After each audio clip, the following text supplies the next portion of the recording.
បាទជំរាបសួរពុកម៉ែបងប្អូនសូមស្វាគមន៍មកកាន់ហាង Garage Yo Sport Shop បងប្អូនចង់ទិញសម្ភារៈប៉េងប៉ុងដែលមានគុណភាពល្អសូមអញ្ជើញមកកាន់ហាង Garage Yo Sport Shop ឈុតដែលលោកគ្រូកំពុងបិទនេះគឺជាឈុត Ito Palette ឆ្នាំ2025រូបពស់ពណ៌នីតគូ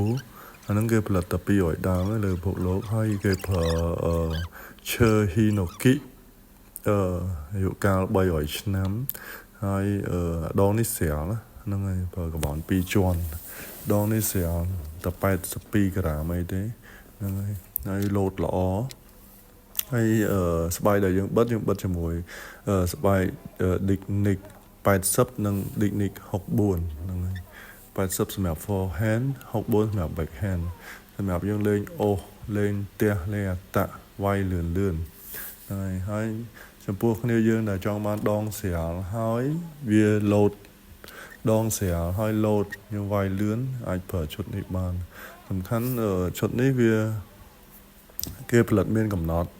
នឹងសល់តែប្រហែលដើមទេនៅក្នុងស្តុកអញ្ចឹងគ្នាយើងត្រូវការអាចសូត្រមកព្រោះចិត្តអស់ហើយអានេះតអស់យើងកំងលែងបានហើយដោយសារគេផលិតមានកំណត់ហ្នឹងហើយ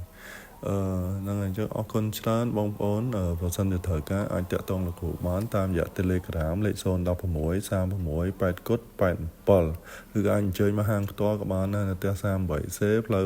188នៅខាងជើងម៉ុងនីយ៉ាល់ចិត្ត Stop ទេផនណាហ្នឹងហើយអរគុណច្រើនជួបគ្នានៅវីដេអូក្រោយទៀតបាយបាយ